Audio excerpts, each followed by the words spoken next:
You're listening to Real Radio, the nationally trusted name in real estate investing. We dig deep to discover investors' why in real estate. If you want to skip all the BS and get in investors' heads, you're in the right spot. Be one of the thousands to check out realradio.com.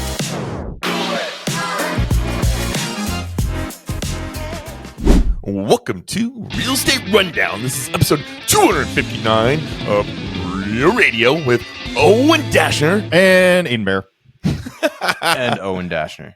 Oh, twice. Owen squared. We're gonna leave Ted out. We're going with it. We're going with it. Going with it. So, Aiden, how was your week, buddy? It's been great.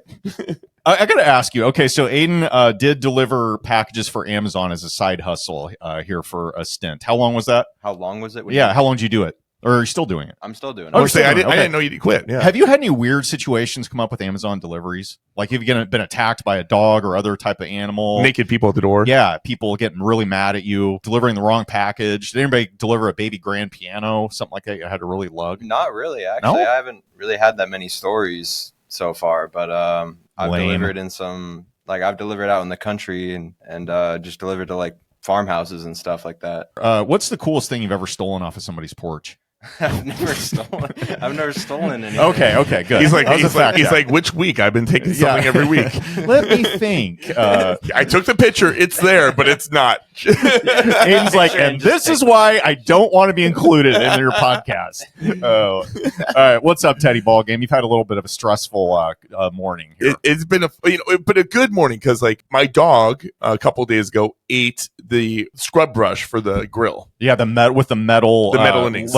Little metal brush part of it. And we would have never known it, except he puked up metal and pieces of wood from the scrub brush. Awful. Oh my God. I freaked out when you showed me that. I was like, oh my God.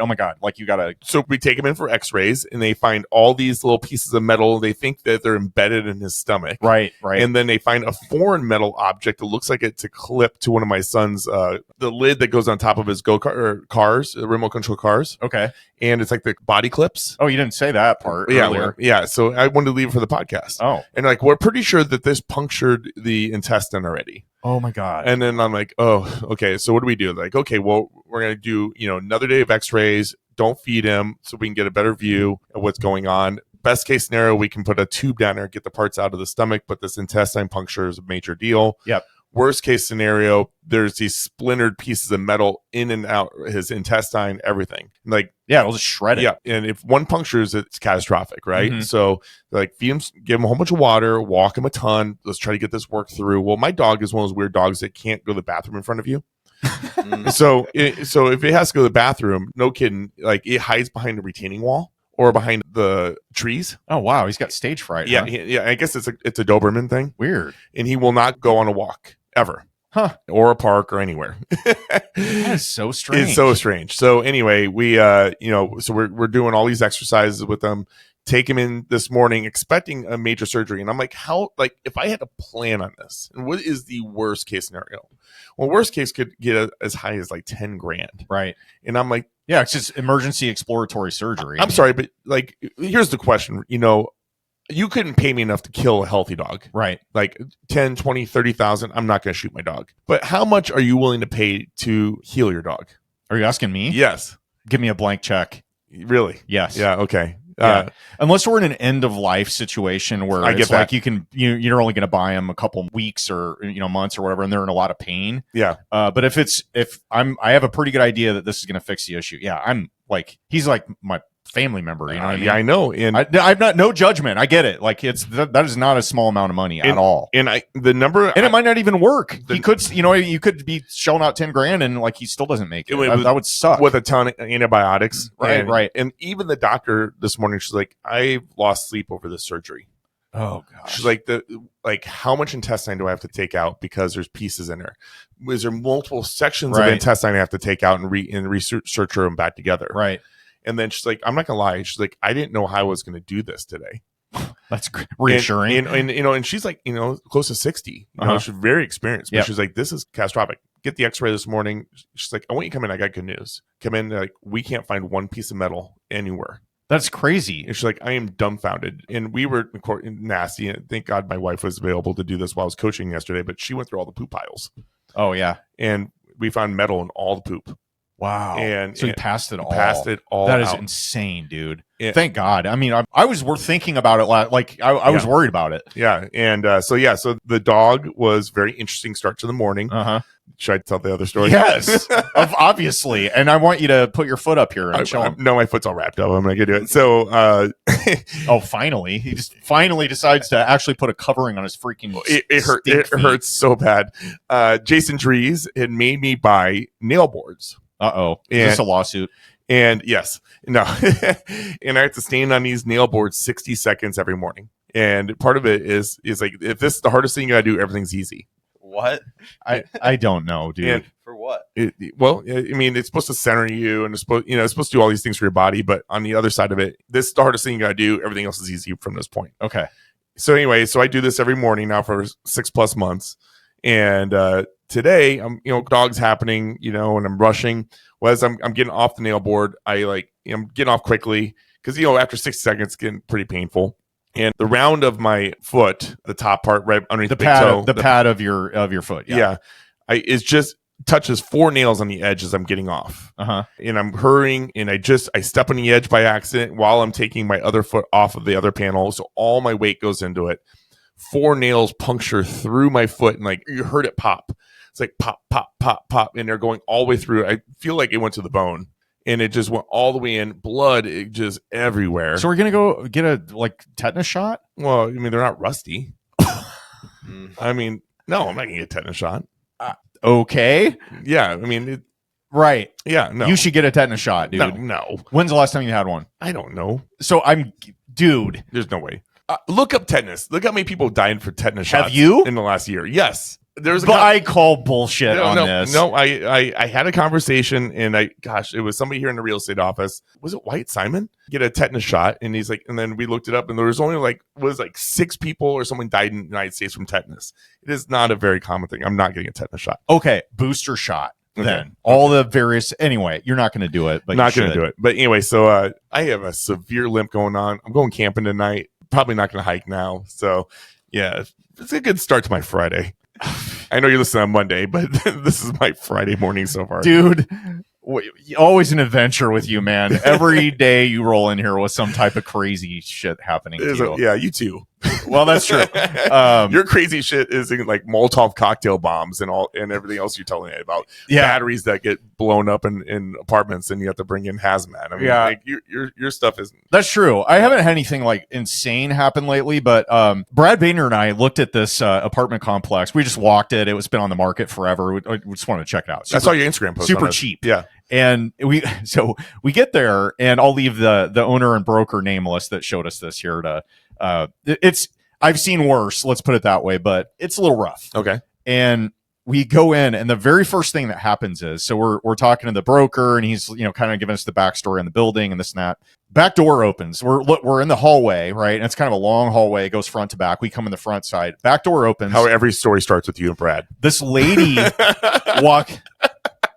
Jesus Christ. Can I get this out? Yes, get it out. I just had to say radio edit. No radio edit. That was funny. No. Anyway, the building back door, Ted, 12-year-old boy humor. The back door opens. This lady walks in, and she's looking a little wild-eyed, and she's got. At first, I thought it was a cape that she had on. I'm like, what is? And it kind of made me stop and look. So at first, I was just like, oh, it's just a tenant. It is close to Halloween. Yeah, it's. I just thought it was a random tenant coming in or whatever, and she's got a huge comforter on, wrapped around her like Batman. And so I'm like, what is going on here? And then the broker is like, excuse me, because she's trying to fast walk past us with her gigantic comforter. And he's like, do you live here? And he's trying to stop her, and she keeps kind of walking, and she's mumbling and mush mouth. And we couldn't understand. She's like, ma'am, do you live here? And she's like, well, no. And she starts kind of telling another story or whatever. This is the nightmare of a realtor. Yes, I know, right? And he's like, you can't be in here. This is a, private residence or whatever, only, residents only, blah, blah, blah. You got to just GTFO, So he kind of corrals her and, ships her toward back the door that she came out of. And then he's trying to jimmy the lock and get it to engage again and all this. And I'm just like, wow, this is quite the start to a property tour, right? So obviously that's been a common occurrence, right? Homeless people coming in or whatever. And I'm like, oh man, here we go again. I've had, this has not happened in a long time, if ever. I mean, I've definitely had homeless people, but I haven't been present when they've been there. So that was quite the adventure. And then you never walked down some squatters in the bottom of an apartment building or anything like that? I have squatters right now in Lincoln. Wow. Tell us about that later. Some other time. But anyway, so we get her out, or he gets her out, and we start walking these, and they're rough. It's mostly occupied, but there's a couple of vacant units. And so a couple of things. If anybody follows me on Instagram, you probably saw this, but one of them had been evicted. They still had the tag on the door, like, pay or get out or whatever, eviction notice.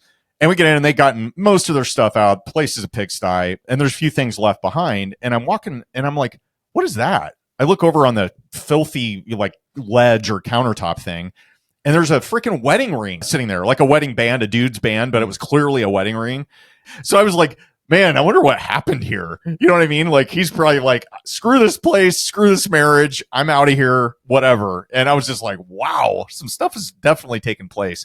Anyway, so we're walking around, we go down to the basement, and there's some, kind of like garden level or garden style apartments down there, right? Small studios. And we go in one of them, and I'm like, what the heck is going on there? Because it's a boiler system in the place. Your favorite. Yeah, I know, right? Yeah, today. I have that happening today at my property. Okay, I want more about that later. Go time. Yeah. And anyway, so there's a freaking radiator on the ceiling. What? Right? You probably saw the picture I posted, but I'm like, I've never seen this in my life. I never have. Thousands of properties I've walked. I've never seen a radiator on a ceiling. There were like 2 or 3 apartments. And like heat rises. Right. That's what I said. I'm like, how is the ceiling not just burnt to a crisp just from radiant heat being that close to it? A heat source. Yeah. Bananas. So radiators on the ceiling, wedding rings left behind, homeless people, trucking around in there with comforters. Sounds on, your type of place. Right. Yeah. So anyway, that I don't think I'm going to be making an offer on that, but hey, there's always a right price. It was, yeah. I think somebody would have to pay me probably to take that building. Anyway, so that was one day this week. And then, I had, I've told this story before, but we're like really down to crunch time with getting this boiler situation. Yeah. You have insurance deadlines. Yeah, insurance deadlines today. Yeah. And they're finishing today on the boiler. So how can you pass that with insurance? How can I pass it? Yeah, did you have them write a letter saying it would be completed today, and you submitted that? No, insurance? I have to submit them the invoice, and then basically, so like you have to pay half, so it was like $51,000 for us. I put $25,000 down, and then the rest on install. And you submitted that invoice, or you gotta wait to? I have to wait. Yeah, it's done today. But I already I already submitted the hey, can we get like a little bit of a grace period here because it's in process. I can't make this go any faster. So there's like a 4-week delay in the delivery of it. It's super irritating. But anyway, were they working with you at all? The insurance company? Yeah. No, they were hard line in the sand. They're like 24th is D-Day, but now they said we have an extra 10 days or something. Oh, okay. So you got a little grace. So we're good. Yes. So, but it that was just this week that I found that out. So I've been really stressed about this because we were going to get dropped. But now here's the thing, man. So this is a 40-unit complex. It's big, right? It's all connected. It's all brick. The one that you're doing a boiler in now. Yes, okay. Yes. And these are sweet apartment units. I mean, they're like 2-bed, 2-bath, really nice setup. Yeah, wow. 2-bed, 2-bath. They're like 1,100 square feet, so really good size. I mean, it's nice. Considering it's a boiler system, it's kind of surprising. I know. It was built in the 60s. Because usually those don't have 2 baths. Yeah, but anyway, this is weird. I've never had a complex like this either.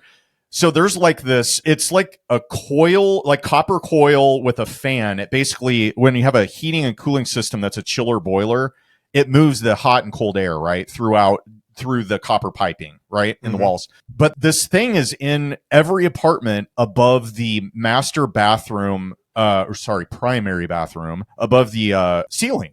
So there's like a panel, it's like a 4-foot panel, right, that's in there.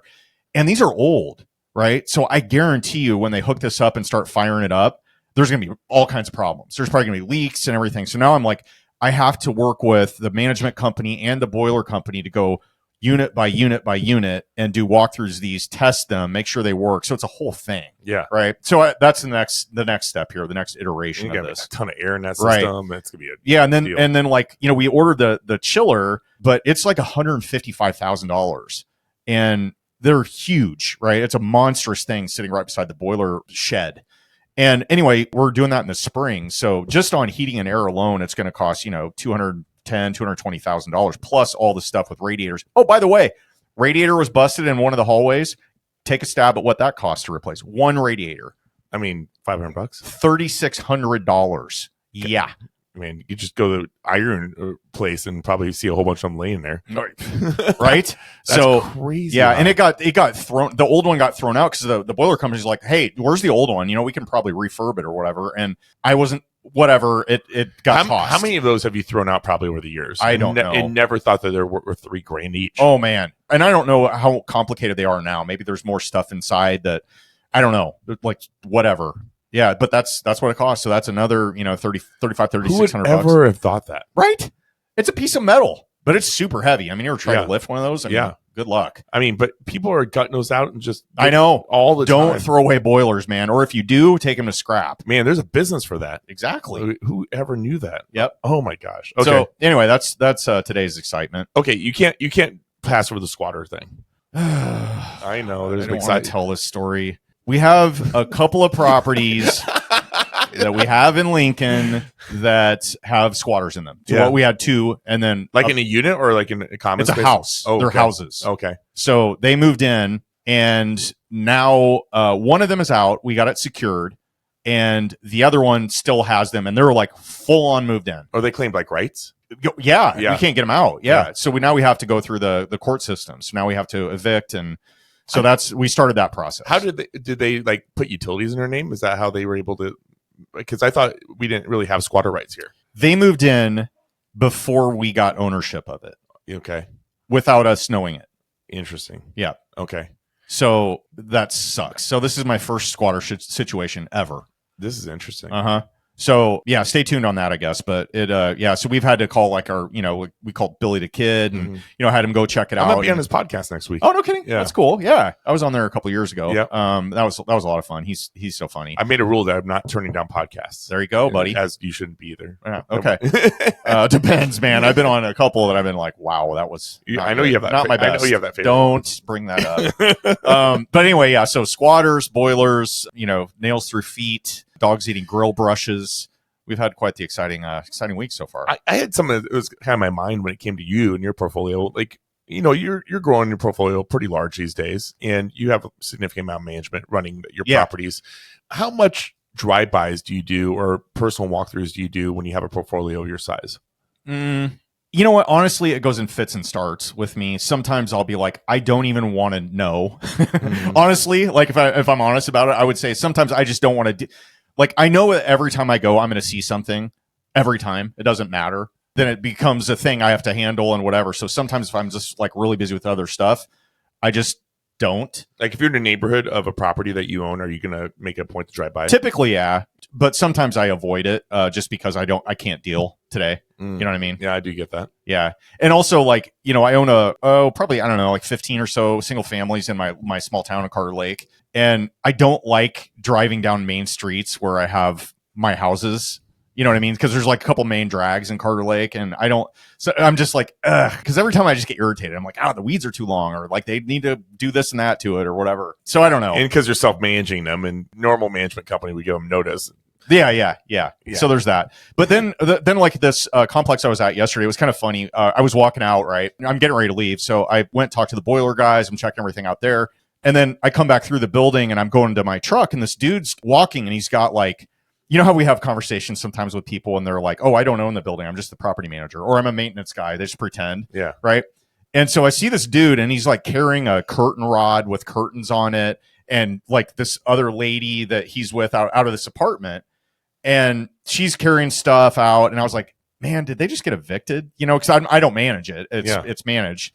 And so I was trying to kind of like avoid that whole drama. Like I didn't want to engage with them and get into a whole thing.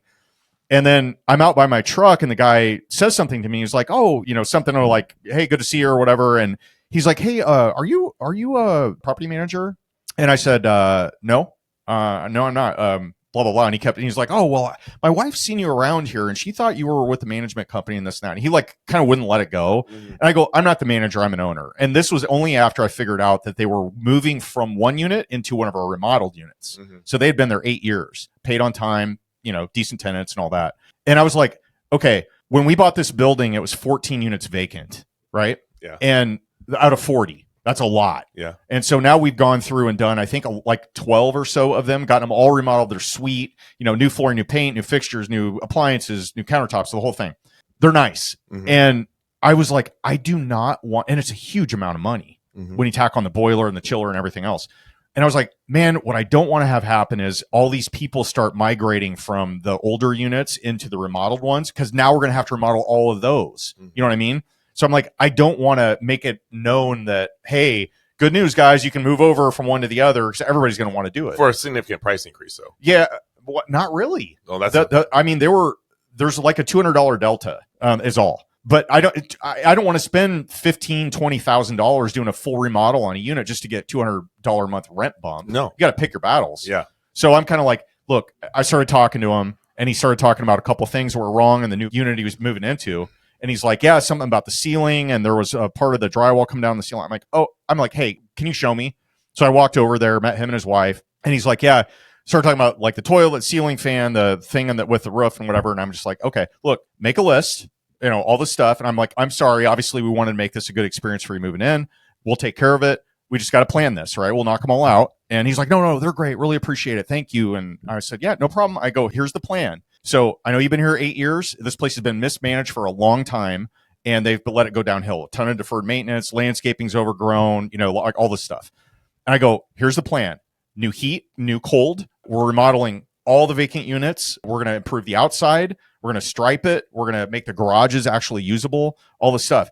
They were so excited. They were so appreciative that they were just like hanging on every word I said. And they're just like, oh my God, this is so great. And they're like super pumped. So it was a good meeting, but it was just one of those ones where I was like, I don't really know if I want to get in this conversation, because I had no idea what was going to happen. It could be like, well, they evicted us and you're the owner. Can't you? I've had that happen before too. Yeah. You had to feel it out first. Interesting. You're like, I'm one of the owners, and they're like, oh, I got to tell you everything now. I know. Yeah, I know. Exactly. So I got the entire history since they'd moved in about teenagers breaking into a car and this and that. And they probably know half the building. So they're going to tell everybody they met the owner. I know. Well, that's what I said. I go, look, guys, here's the deal. And I explained to them what I just said about like people migrating from one to the other. I go, can you just do me a favor? Don't make this like widely known, okay? And you understand. And I explained why. And they're like, no, I totally get it. Because I won't be able to do all the stuff I told you about. We exactly. And they're like, what? No, we get it. We appreciate it. And so we kind of have that.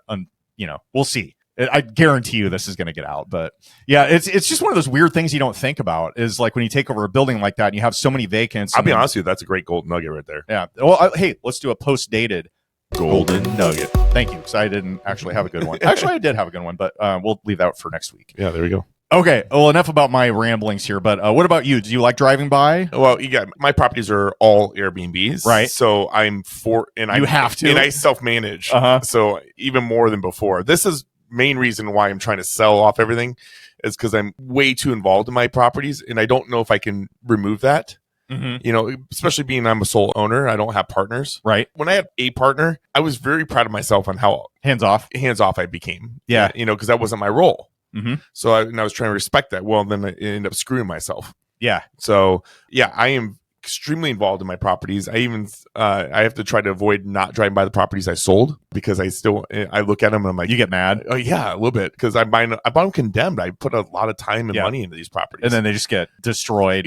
Shortly after. Just terrible. And I have one property I sold to a client, and I hit him up, like, dude, your yard looks pitiful. Like, he's never been in the property, I don't think, once. I'm like, and he's like, oh man, thanks for telling me, Yeah. And then he calls the property manager up. But that's kind of why I'm transitioning. Ideally, I'd like to get into storage units and car washes, more of a business. I have a purpose for being there, it's set ways. I really think that if I can enter that world, I think that I will do really well in it, because I'm managing a business. I'm not managing tenants. Yeah. And you don't have to have employees to worry about and stuff like that. Yeah, not yet. And I really feel like this is a strength of mine. And I think I'll really prosper with that. So we'll see what happens. Cool, man. So, well, before we wrap up, I do want to talk about the podcast guest we have coming on Wednesday. That was such a funny episode, man. She is so high energy. Oh, and her sense of humor is amazing. I met her at the RIA conference for all the owners around the country. Yeah.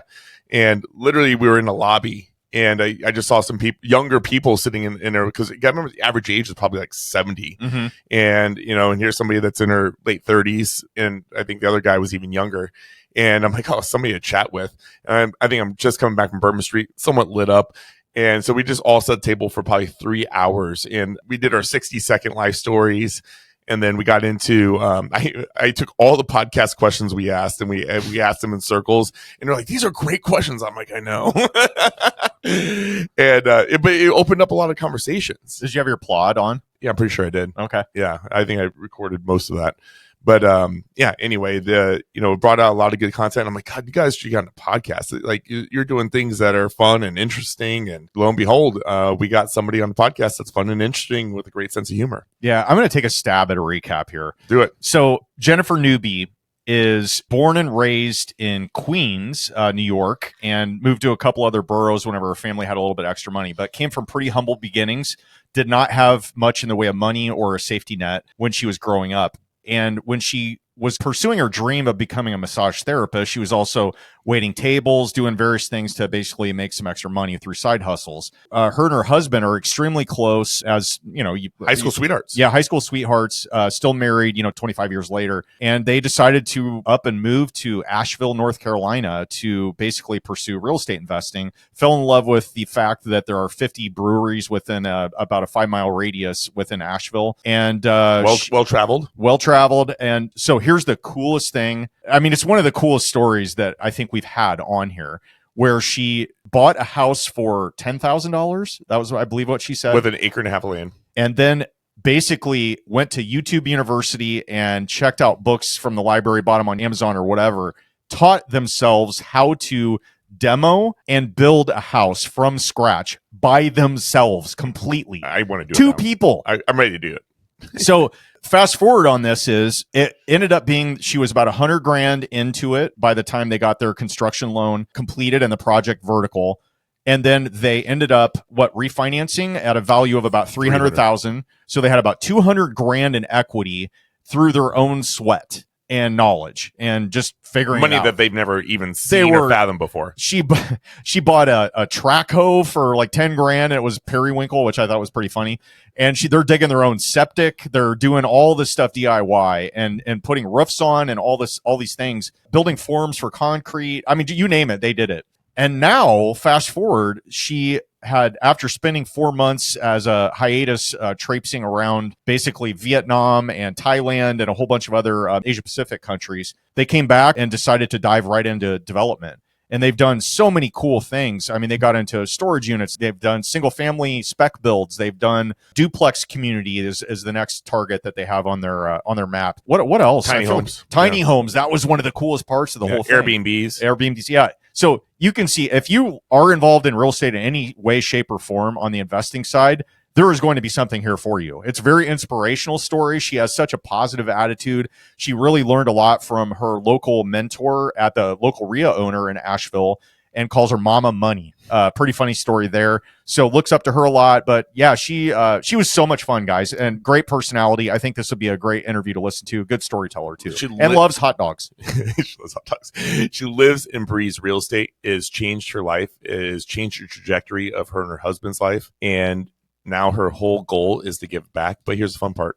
You'll never find anything about her anywhere else. Yep. Digital ghost. Yeah. She has nothing out there. This is the first time she's putting her story out there. And it's a great story. And I think you enjoy it. So, I mean, this is kind of what the show's all about. Yeah. And this, let's see, this episode is going to drop the day before we have another baller coming into town for the Omaha RIA. Yep. Casey Gregerson is going to be coming in on Tuesday, November 4th. Yep. And he's going to tell you exactly the formula that he follows to flip up to 100 houses a year is about what he's doing. Yeah, he's been on a previous podcast. I don't know the episode number off the top of my head, but yeah. Yeah, and he's built systems and processes through an oil and gas background, interestingly. He was in that industry and was doing real estate as a side hustle throughout his W-2, but has now basically grown to, I mean, it's crazy the amount of things he's doing. And super energetic, charismatic guy, kind of like Jennifer Newby that we had on that's the upcoming episode. But family man, faith-based. Yeah. And he's actually headlining some sort of expo this week. Oh, is that right? Yeah, and I think that's one of his first major speaking events that he's doing. But this is something that he's trying to progress and do more of. But yeah, we're super lucky to have him. But if you are not in the Omaha area and you're one of our national or worldwide listeners that we have, go to RIA Radio YouTube channel. Please like and subscribe to that. And go to the live video section. We'll live cast this 7 p.m. Central Time. But you guys can go back and watch any of our videos from any of our RIAs that we've had. We've had phenomenal speakers over the years since 2020. There's a whole database of speakers on there that you guys can check out. So please do that. Yeah, great stuff. We'd appreciate a 5-star review also. Yeah, we're due for some reviews right here. So with that, Owen Dashner, we see us out. On behalf of Aiden Bear, RIA Radio, and Ted Kaasch, I'm Owen Dashner, and you've been listening to The Real Estate Rundown. Sign off.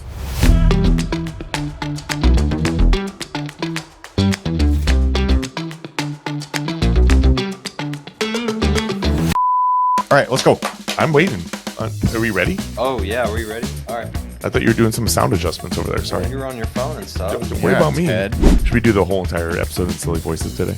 No. Let's get helium piped in here. Yeah. There's a gas that does the opposite of helium. It makes your voice like James Earl Jones style, like Darth Vader. Does it kill us or causing brain cells to get lost when we do it? Oh, I'm sure. I'm 100% sure.